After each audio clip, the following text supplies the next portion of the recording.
యెషయా గ్రంథం 59వ అధ్యాయము 12వ వచనం. మేము చేసిన తిరుగుబాటు క్రియలు నీ ఎదుట విస్తరించి ఉన్నవి. ఇశ్రాయేలీయులు మాట్లాడుతున్నారు, ప్రజలు మాట్లాడుతున్నారు. ఏమని? దేవునితో మాట్లాడుతున్నారు. ఏమని? మేము చేసిన తిరుగుబాటు క్రియలు నీ ఎదుట విస్తరించి ఉన్నవి. అంటే మా పాపాలు ఎక్కువైపోయినాయి, అవి పదే పదే మాకు కనిపిస్తున్నాయి. విస్తరించిపోయాయి అంటే చాలా ఎక్కువైపోయాయి. మేము పాపం చేస్తున్నామని మాకు తెలీదా? తెలుసు. మా పాపములు మా మీద సాక్ష్యము పలుకుచున్నవి. మేం చేసిన తప్పులే మమ్మల్ని వేలెత్తి చూపిస్తున్నాయి. మా తప్పులు మమ్మల్ని ప్రశ్నిస్తున్నాయి, మా మీదే తిరుగుబాటు చేస్తున్నాయి. మేము దేవుడి మీద తిరుగుబాటు చేసాం, మా పాపాలు ఎవరి మీద తిరుగుబాటు చేస్తున్నాయి? మా మీద. అవి ఎత్తి ఎవరి మీదకి వస్తాయి? మన నెత్తి మీదకే వస్తాయి. మా తిరుగుబాటు క్రియలు మాకు కనబడుచున్నవి, మా దోషములు మాకు తెలిసే ఉన్నవి. అంటే ఇశ్రాయేలీయుల జీవితంలో ఇలాంటి సందర్భం ఎదురైందా? కొంతమంది తెలియక తప్పు చేస్తున్నారు, అవునా? కొంతమంది వారు పాపంలో ఉన్నారని తెలీదు. ఇప్పుడు తాగుబోతు వ్యక్తి దగ్గరికి వెళ్ళి అడిగితే మనం తన వెర్షన్లో, అంటే తన వైపుగా తన మనసును ఎంతో మంచిగా చూపించుకుంటాడు. నాకు ఇన్ని బాధలు వచ్చేసాయి, అన్ని బాధలు వచ్చేసాయి, అందుకని తాగుతున్నాను, లేకపోతే నేను తాగను. తన వెర్షన్లో తను మంచిగానే చూపించుకుంటాడు. కానీ తను తప్పు చేస్తాడని ఎప్పుడు తెలుస్తుంది? వాక్య సంబంధి, దేవుని సంబంధి వెళ్ళినప్పుడు అది తప్పని తెలుస్తుంది. ఏమన్నాడు దేవుడు? మద్యముతో మత్తులై ఉండకుడి అన్నాడు. అంటే ఏంటి? మద్యం తాగొద్దు, ఎందుకంటే అది నీ దేహాన్ని, నీ అవయవాల్ని తినేస్తుంది. దేవుడు మన శరీరం భుజించడానికి మంచి పండ్లను, కూరగాయలను, ఆకుకూరలను ఇచ్చాడు దేవుడు. అయితే వాటిని మనం తినకూడదు. అందుకని ఏమన్నాడు? మద్యంతో మత్తులై ఉండకుడి. అది నీ విచక్షణని కోల్పోయేలా చేస్తుంది. నువ్వు చక్కని దారిలో ఉండే విధంగా చెయ్యదు, అది నిన్ను పాడు చేస్తుంది. అందుకని ఏం చేయాలి? మద్యం తాగకూడదు. అయితే తాగే వ్యక్తి అనుకుంటాడు, నేను చాలా మంచోడిని, అందరినీ ప్రేమించి అంతా కష్టపడి మోసపోయాను, నాకేం దొరకలేదు, అందరూ చెడ్డోళ్ళు, కాబట్టి ఇప్పుడు నేనేం తాగుతున్నాను? మందు తాగుతున్నాను అనుకుంటాడు. అందుకే మనం అతని దగ్గరికి వెళ్ళి ఏం చేయాలి? సువార్త చేయాలి. అంటే వాళ్ళకి తెలియదు కాబట్టి. తెలియని వాళ్ళు అలా ఉంటారు. అయితే తెలిసిన వాళ్ళు, దేవునిలోనికి వచ్చిన వాళ్ళు, దేవుని వాక్యం ఎరిగిన వాళ్ళు, దేవుని ఆజ్ఞలు అనుసరిస్తున్న వారు, దేవుని ప్రజలుగా పిలువబడుతున్న వారు ఇశ్రాయేలీయులు. వాళ్ళు తెలియని వారు కాదు వాళ్ళు. అందుకే ఏమంటున్నారు? మా దోషములు మాకు తెలిసే ఉన్నవి, తిరుగుబాటు చేయుటయు, యెహోవాను విసర్జించుటయు, మా దేవుని వెంబడింపక వెనుకదీయుటయు, బాధాకరమైన మాటలు, విధికి వ్యతిరేక్తమైన మాటలు వచించుటయు. అబ్బా, ఎన్ని వరుసగా చెప్తున్నారు. ఏం మాట్లాడతారంట? వాళ్ళ తప్పులు వాళ్ళకి తెలిసి ఉన్నాయి. తిరుగుబాటు చేయుటయు, యెహోవాను విసర్జించుటయు, మా దేవుని వెంబడింపక వెనుకదీయుటయు, బాధాకరమైన మాటలు, విధికి వ్యతిరేక్తమైన మాటలు వచించుటయు. విధికి వ్యతిరేక్తమైన మాటలు. ఏ విధి ఇది? ఇదా? పేట కాదు. దేవుని ఆజ్ఞలు సమస్త మానవ కోటికి ఇది ఏ విధి అంటాడు ప్రసంగి గ్రంథంలో. దేవుని ఆజ్ఞలు, కట్టడలు, విధులు అని రాయబడింది. ఆ విధి ఏదైతే దేవుడు ఇశ్రాయేలు జనాంగానికి ఇచ్చారో ఆ విధిని ఏమంటున్నారు? విధికి వ్యతిరేక్తమైన మాటలు వచించుటయు. వీళ్ళు ఏం చేస్తారు? దేవుడు ఏమంటాడు ఇశ్రాయేలుని? నన్ను నమ్మండి, నాతో వచ్చేయండి, నేను మీకు ఆహారం ఇచ్చేస్తాను, నీళ్ళు ఇచ్చేస్తాను అంటాడు. వీళ్ళు అంటారు, ఈ అడవిలో నీళ్ళలా వస్తాయి, ఈ ఎడారిలో నీళ్ళలా వస్తాయి, ఈ ఎడారిలో ఆహారం ఎక్కడ పండుతుంది? దేవుడు ఏమైనా నా మాటలోనే శక్తి ఉందన్నాడు. మనుషుడు రొట్టె వలన కాదు, నా మాట ద్వారా జీవిస్తానన్న మాట మనకు పాత నిబంధనలోనే ఉంది, ద్వితీయోపదేశకాండంలో ఉంది. ఆ మాట వాళ్ళు ఏమాత్రం చెవిని పెట్టలేదు, దేవుణ్ణి నమ్మలేదు. దేవుడు మనకి ఇచ్చిన ఆజ్ఞ తను నమ్మడమే. మనిషికి తాను ఎన్నో రూల్స్ పెట్టలేదండి, చాలా ఈజీ. ఏంటి? నన్ను నమ్మండి, మీరు యేసుక్రీస్తు ప్రభు వారి సువార్తలు అన్నీ చదవండి, ఆయన తనని నమ్మలేదని ఏడ్చారు. మీరు లాజరు సందర్భం చదవండి, ఆయన ఏడుస్తారు లాజరు చనిపోయినప్పుడు. సాక్షాత్తు దేవుని కుమారుడు కన్నీళ్ళు పెట్టుకుంటున్నాడు. వీళ్ళు అనుకుంటారు, అయ్యో లాజరు చనిపోయాడు, లాజర్ని ఎంత ప్రేమిస్తున్నాడో మనకు అర్థమవుతుంది, లాజరు గురించి ఏడుస్తున్నాడు యేసుక్రీస్తు అనుకుంటారు.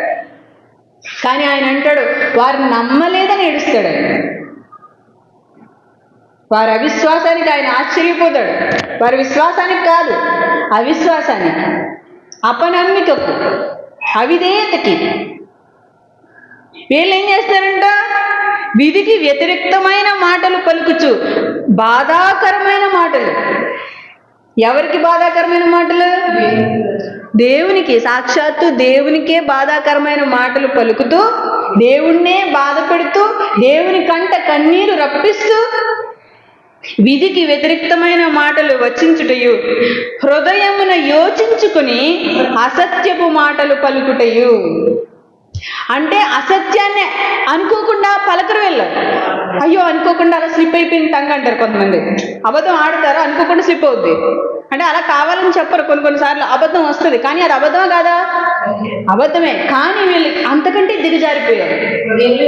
అంటే వీళ్ళు తప్పు చేస్తారు, చేసిన తర్వాత ఎవరైనా అడిగారు అనుకోండి, ఇలా చేద్దాం అలా చేద్దామని మళ్ళీ వీళ్ళు మోల్డ్ చేస్తారనమాట. ఆ సిచ్యువేషన్ని వాళ్ళకి అనుకూలంగా మోల్డ్ చేస్తారు.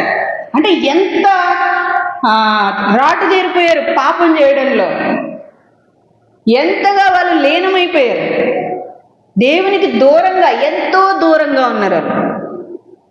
సత్యం లోతుగా ఉందన్నాడు, కానీ దేవుని ప్రజలు దేవునికి చాలా దూరంగా ఉన్నారు.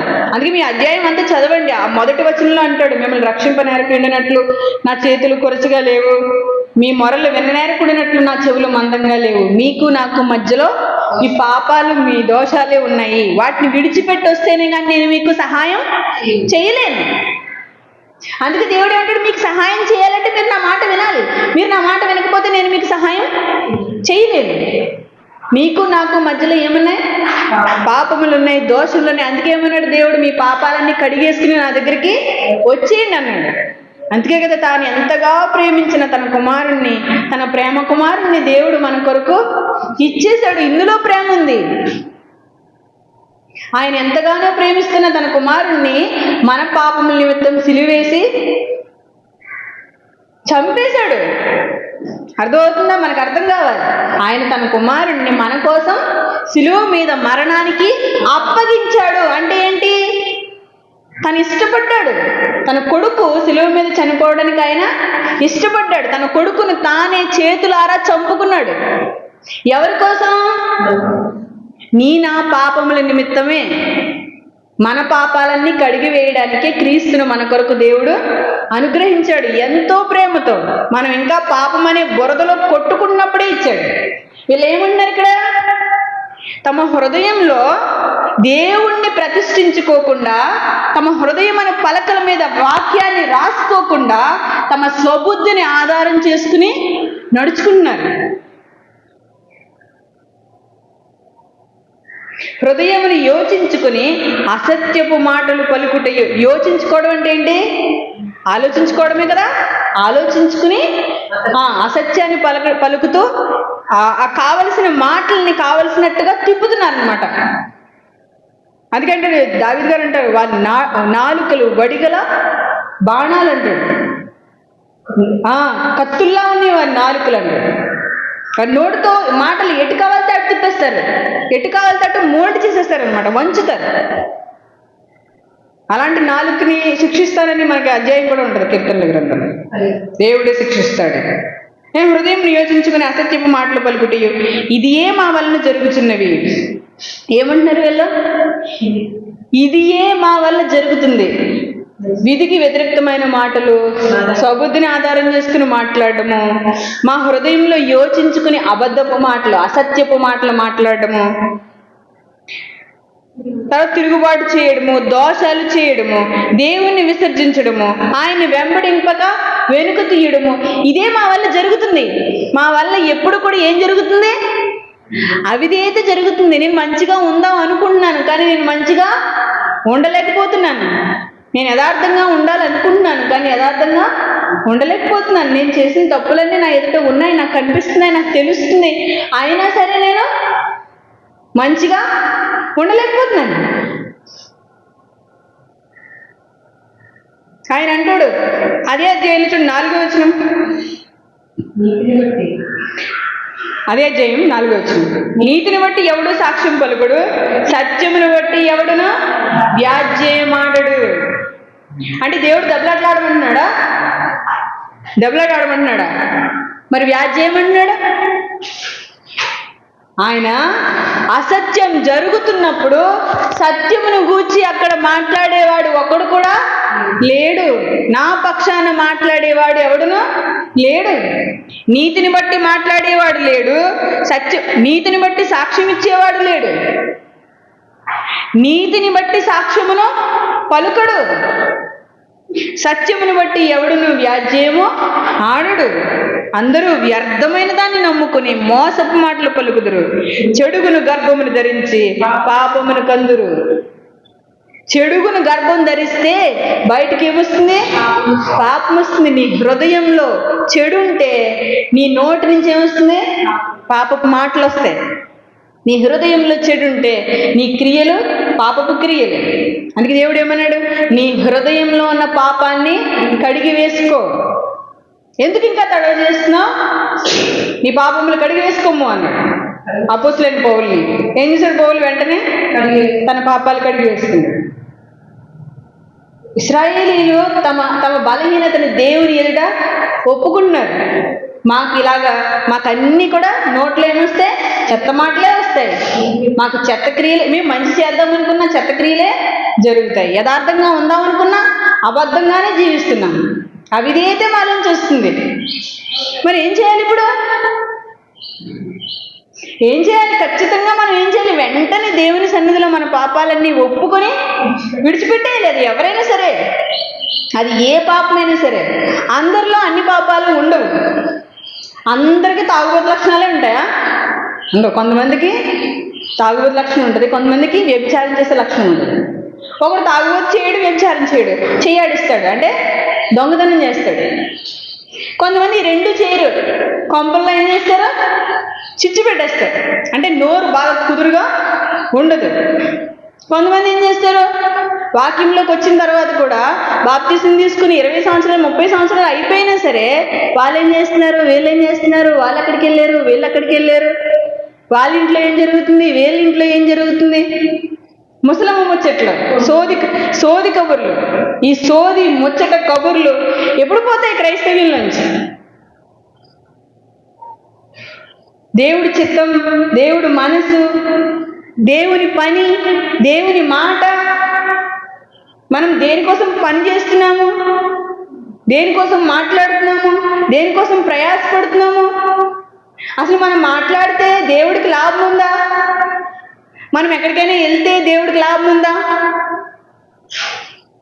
మనం చేసే పని వల్ల దేవుడికి లాభం ఉందా? మనం దేవుడి సన్నిధిలో పరీక్షించుకోవాలి. ప్రతిరోజు మనం లెగుస్తున్నాము, పడుకునేంత వరకు ఏం చేస్తున్నాము? మనం మాట్లాడిన మాట వల్ల ఒక్కరికి దేవుడి గురించి తెలుస్తుందా? మనం చేసే పని వల్ల దేవుడి గురించి తెలుస్తుందా? మనం తెలుస్తున్నామా? మనకు ఎంతసేపు మన డబ్బా మనం కొట్టుకోవడమే, మన గొప్పతనం మనం చెప్పుకోవడమే. నేను అది చేశాను, నేను ఇది చేశాను. దేవుడేం దాన్ని హర్షిస్తాడా? దేవుడికి అది నచ్చుతుందా? మనం పరీక్షించుకోవాలి. దేవుడికి నచ్చే పని నేను చేస్తున్నానా? ఈరోజు నేను దేవుడికి నచ్చేదే చేశానా? నేను ఈ మాట మాట్లాడటం వల్ల దేవునికే లాభమా? నేను ఈ పని చేయడం వల్ల దేవునికి ఏమన్నా ఇవాళ దేవుని వ్యాపారంలో ఏమైనా లాభం వచ్చిందంటావా?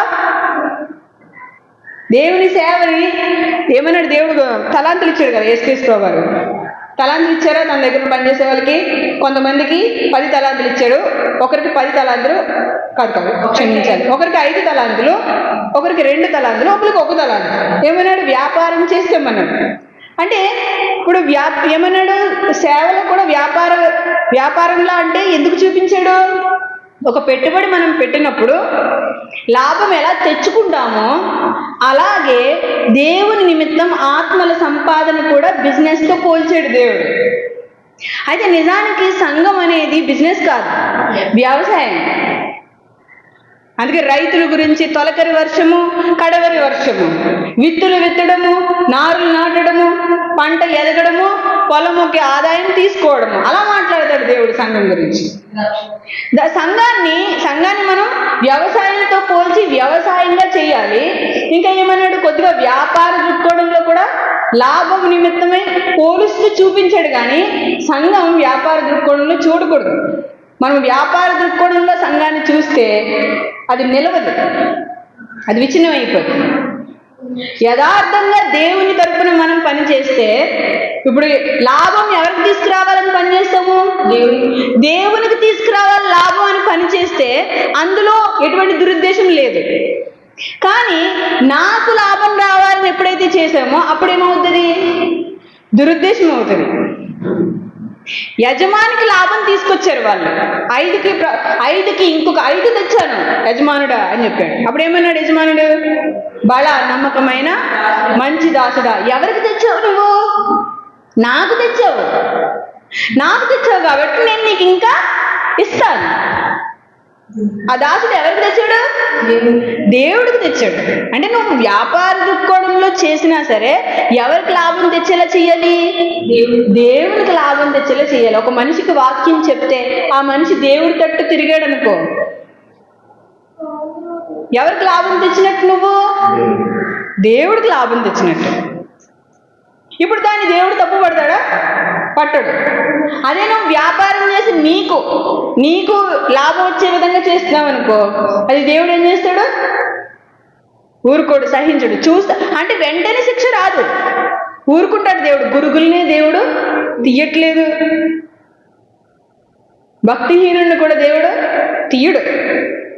3 విధాలు, 3 కేటగిరీస్ ఉన్నాయి: భక్తుడు, భక్తిహీనుడు, దుష్టుడు అని. మీరు కొత్త నిబంధన పేతురు గారు చెప్పినప్పుడు కూడా భక్తి గలవాడే రక్షింపబడుట, నీతిమంతుడే రక్షింపబడుట దుర్లభమైతే భక్తిహీనుడు పాపి ఎక్కడ నిలుతురు అంటాడు. అంటే 3 కోవలు చూపిస్తున్నాడు. ఒకటి భక్తుడు, నీతిమంతుడు, భక్తిహీనుడు, పాపి, 3.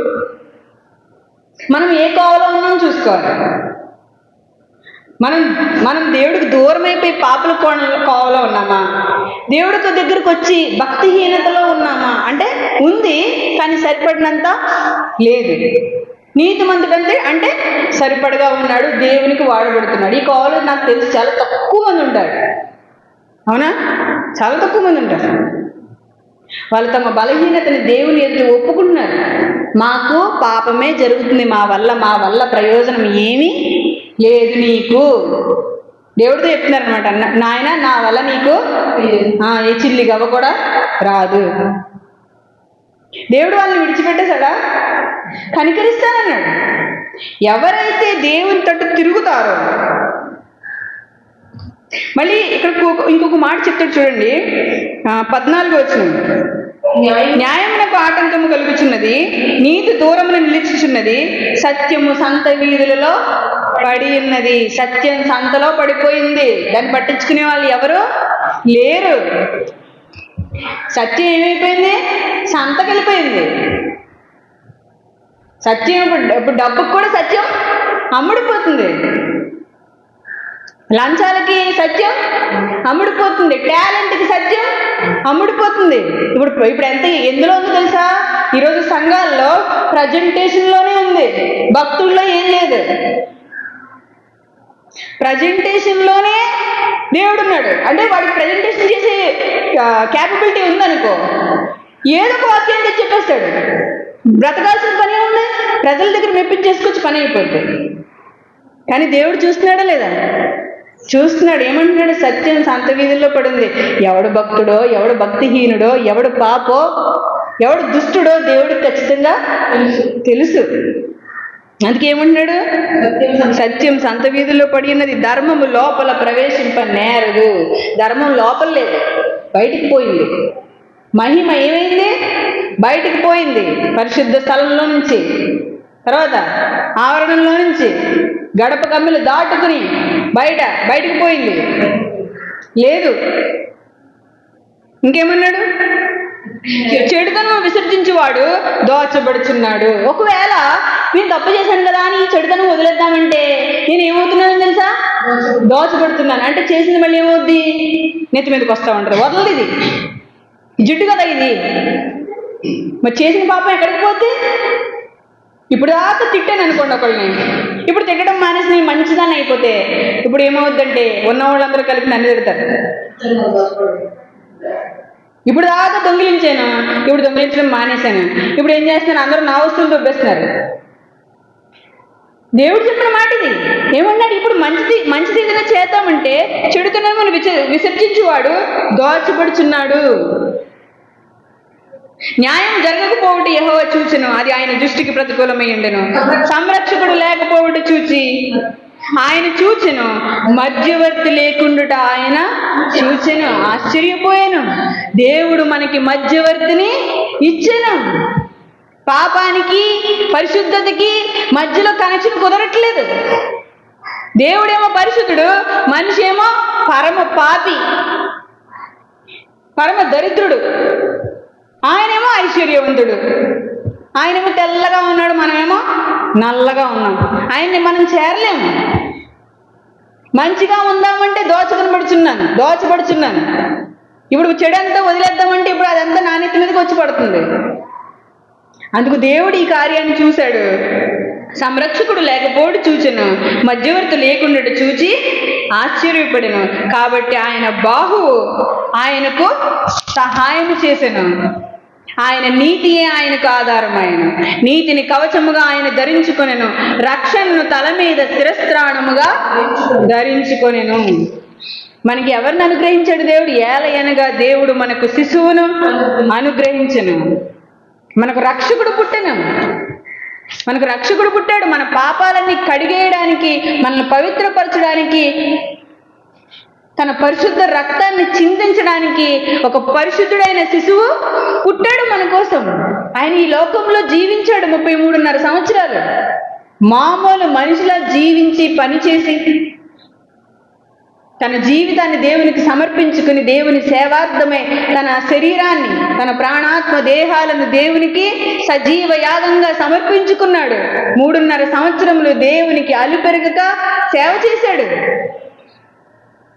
అసూయపరుల చేత చనిపోయి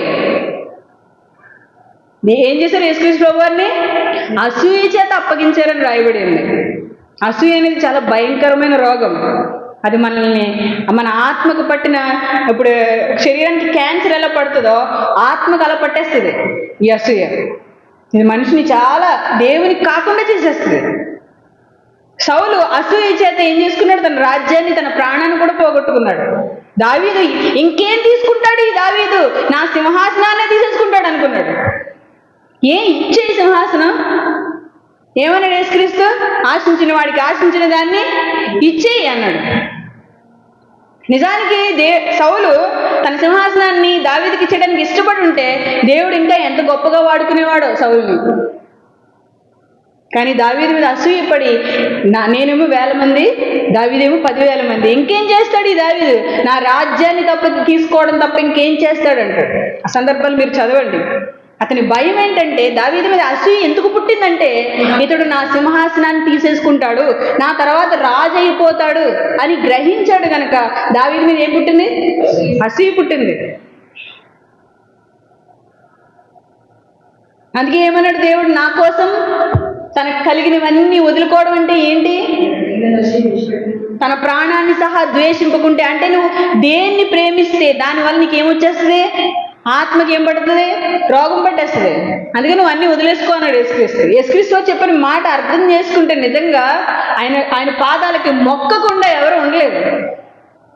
ఆయన అంత అద్భుతమైన మాటలు చెప్పాడు. ఆయన ఏం చేశాడు? నీతిని కవచముగా ఆయన ధరించుకునేను, రక్షణను తల మీద శిరస్త్రాణముగా ధరించుకునేను, ప్రతి దండను వస్త్రముగా వేసుకునేను, ఆసక్తిని పై వస్త్రముగా ధరించుకునేను. వారి క్రియలను బట్టి ఆయన ప్రతిదండన చేయును, తన శత్రువులకు రౌద్రము చూపును, తన విరోధులకు ప్రతీకారము చేయును, ద్వేపస్తులకు ప్రతీకారము చేయును. చూడండి 20వ వచనం చూడండి. సియోను నొద్దకును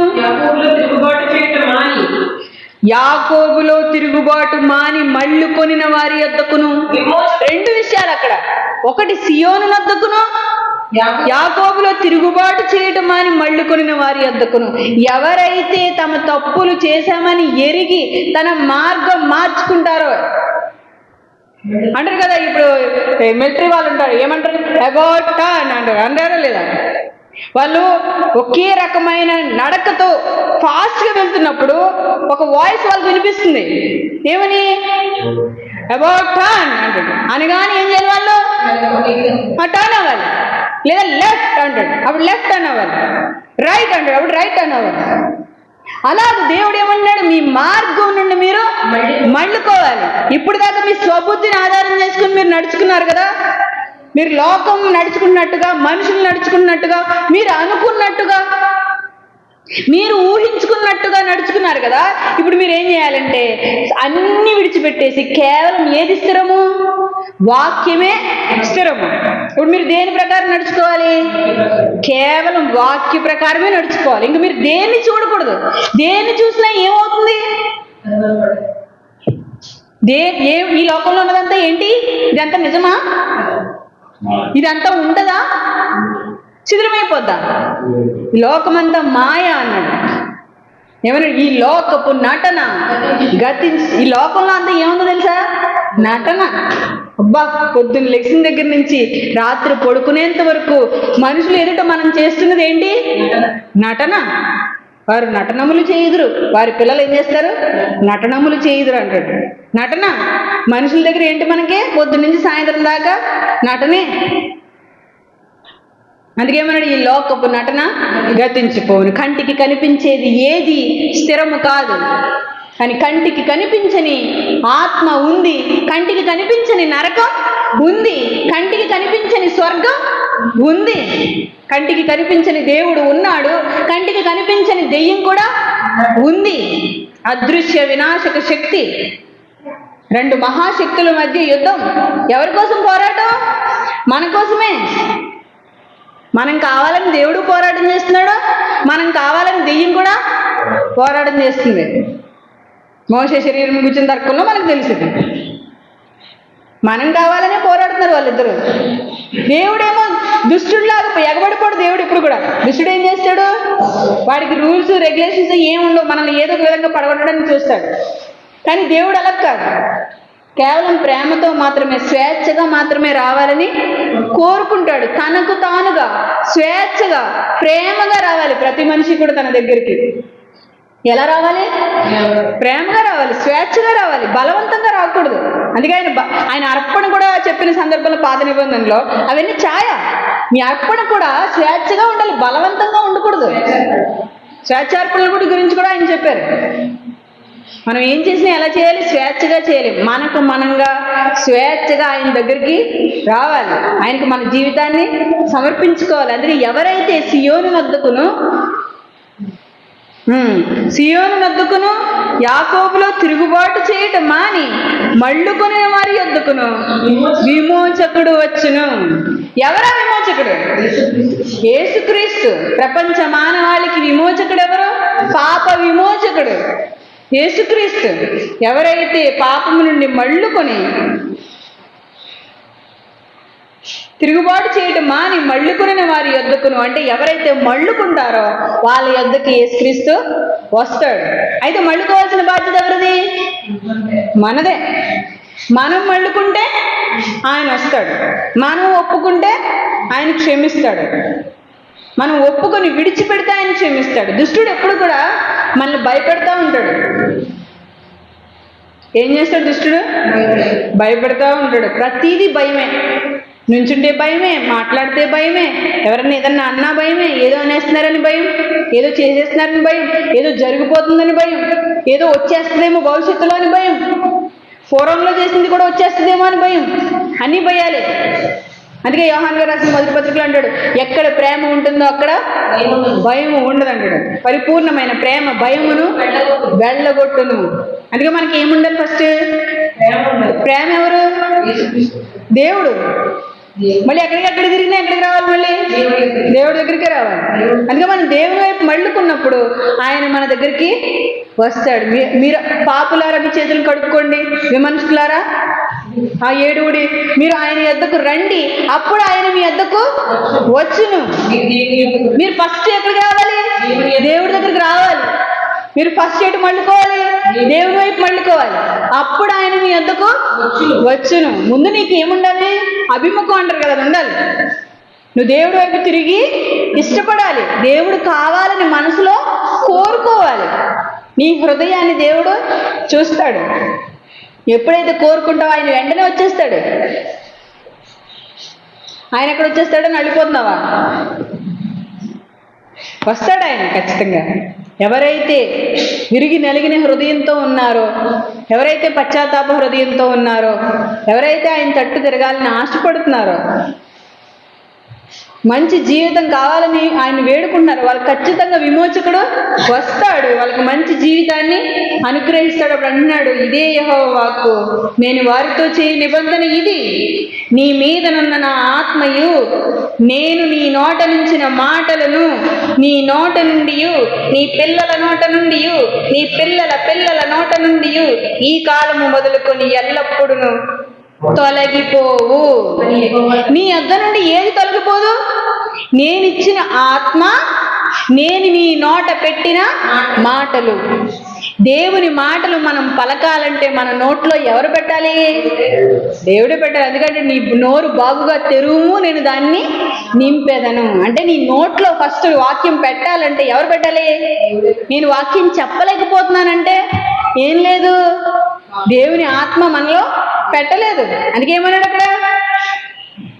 నేను వారితో చేయ నిబంధన ఇది, నీ మీదనున్న నా ఆత్మయు, నేను నీ నోట నుంచిన మాటలును, అవి ఎప్పటికీ తొలగిపోవు.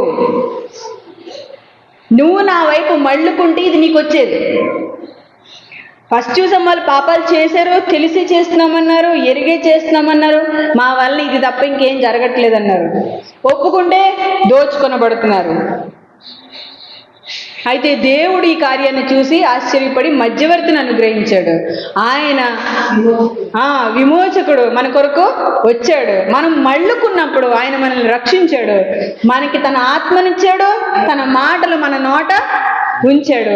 అవి ఎల్లప్పటికీ తొలగిపోవన్నాడు. అది నీ నోట నుండి, నీ పిల్లల నోట నుండి, నీ పిల్లల పిల్లల నోట నుండి ఈ కాలం మొదలుకొని ఎల్లప్పుడూ తొలగిపోవు. ఎవరైతే విమోచకుడి దగ్గరికి వస్తారో, ఎవరైతే ఆయన ఆశ్రయిస్తారో, ఎవరైతే ఆయన నమ్ముకొని ఆయన నీతిని రాజ్యాన్ని వెతుకుతారో, వారికి ఏమొస్తుంది? ఆయన మాటలు, ఆయన ఆత్మ వారి నుండి తొలగిపోదు. ఇదే అని యెహోవా సెలవిచ్చుచున్నాడు. నీకు వెలుగు వచ్చి ఉన్నది, లెమ్ము తేజరిల్లుము, యెహోవా మహిమ నీ మీద ఉదయించెను. దేవుడి తట్టు మళ్ళుకున్న వారి దగ్గర ఆయన మహిమ ఉంది. ఆయన విడిచిపెట్టిన వారి దగ్గర ఆయన వెలుగు పోయింది. ఇశ్రాయేలీయులు దేవుని పిల్లలు కనుక వాళ్ళకి వెలుగు ఉంది గోషెన్లో. ఐగుప్తీయులు దేవుణ్ణి విడిచిపెట్టారు కనుక, దేవుని తిరుగుబాటు చేశారు కనుక వాళ్ళకి అక్కడ కటిక చీకటి ఉంది. కటిక చీకటి, చిమ్మ చీకటి. కరెంటు పోతే ఎంత భయంకరం. అలాగే వాళ్ళు 3 రోజులు చీకట్లో ఉన్నారు, అయినా సరే వాళ్ళ హృదయాలు కరగలేదు. ఆ టైంలో వాళ్ళకి చీకటి ఉన్నప్పుడు వీళ్ళకి ఏముంది? వెలుగుంది. ఎందుకుంది? వీళ్ళు దేవుని పిల్లలుగా జీవించడానికి ఇష్టపడుతున్నారు కనుక దేవుడు వాళ్ళ మొర ఆలకించి వాళ్ళ దగ్గరికి వచ్చాడు. అందుకని వాళ్ళకి వెలుగుంది, వీళ్ళకి చీకటి ఉంది. కాబట్టి లెమ్ము తేజరిల్లుము, నీ మీద వెలుగు ఉదయించి ఉన్నది, యెహోవా మహిమ నీ మీద ఉదయించను. దేవుడు ఎప్పుడు కూడా తన పిల్లలు తన మాట వినాలని కోరుకున్నాడు. తను చెప్పిన దారిలో నడుచుకోవాలని కోరుకున్నాడు. ఒక వైద్యుడు మందు ఇచ్చినప్పుడు ఆ మందు వేసుకుని డాక్టర్ ఇచ్చిన ఏంటవి కొన్ని చెప్తారు. డాక్టర్ గారు ఎప్పుడు కూడా ఇలా ఉండాలి, అలా ఉండాలి, అది తినకూడదు, ఇది తినకూడదు అని కొన్ని జాగ్రత్తలు చెప్తారు. అలా మనం చేసినప్పుడు మంచి ఆరోగ్యం మన సొంతం. అలాగే దేవుడు కూడా ఏ పాప పని అయితే చెయ్యొద్దన్నాడో ఆ పాపాన్ని మానేసి యేసుక్రీస్తు అనే మందును మనం మింగి ఆయన చెప్పిన దారిలో నడుచుకుంటే సంపూర్ణమైన, పరిపూర్ణమైన ఆత్మ సంబంధమైన ఆరోగ్యం మన సొంతం అవుతుంది. కాబట్టి ఈ విషయాలు మనసులో పెట్టుకోవాలని కోరుకుంటూ తలలో ఉంచండి, ప్రార్థన చేస్తాం. పరలోకమందున మా కన్న తండ్రి, మీ ఘనమైన ఉన్నతమైన మహోన్నతమైన నామమునకు వందనములు, స్తుతులు, స్తోత్రములు ప్రభువా. ఆయన మీరు మీ పిల్లలుగా మీ మాట విన్నవారికి ఆయన మీ ఆత్మనిచ్చి మీ మాటలు ఇచ్చే దేవుడు. ఆయన మీ మాట వినకపోతే ఈ లోకంలోనికి వెళ్తే ఈ లోకంలో అంత మాయ, నటన, మోసము, అబద్ధము, అసత్యము ఉంది తప్ప ఆయన మీరు లేరు. నాయన ఈ లోకంలో ఒకవేళ ప్రయాసపడినా అవి ఈ లోకం కోసం ఒకవేళ ప్రయాసపడితే అవి నిందలు, అవమానాలు, నాయన అనుమానాలే తప్ప దానివల్ల మాకు ఏ ప్రయోజనం లేదు. నాయన సహాయం చేయండి, మీ కృప దయచేయండి. మీ వాక్యంలో మా జీవితాలు పరిశీలించుకుంటుండగా తండ్రి నాయన మిమ్మల్ని నమ్ముకుని జీవించిన వారికి మాత్రమే ఆయన వెలుగు ఉదయించి ఉన్నది కనుక మీ వెలుగు మా మీద ఉదయింపజేయమని వేడుకుంటారు. నాయన ఈ మధ్యాహ్నకాల సమయంలో మీ వాక్యం ధ్యానించుకున్నట్టు మీరు ఇచ్చిన కృపను బట్టి మీకు స్తోత్రం చెల్లిస్తాం. మేమందరము ఎల్లప్పుడూ మీ అందు భయభక్తులు కలిగి మీ నామ మహిమార్థమే జీవించుటకు కృప దయచేయమని వేడుకుంటాం. మీ ప్రియుడు మా రక్షకుడైన యేసుక్రీస్తు వారి యొక్క మహోన్నతమైన నామం పేరిట ఈ ప్రార్థన మనవలు అడిగి వేడుకుంటున్నాం మా కన్న తండ్రి. ఆమేన్. అందరికీ వందనాలు.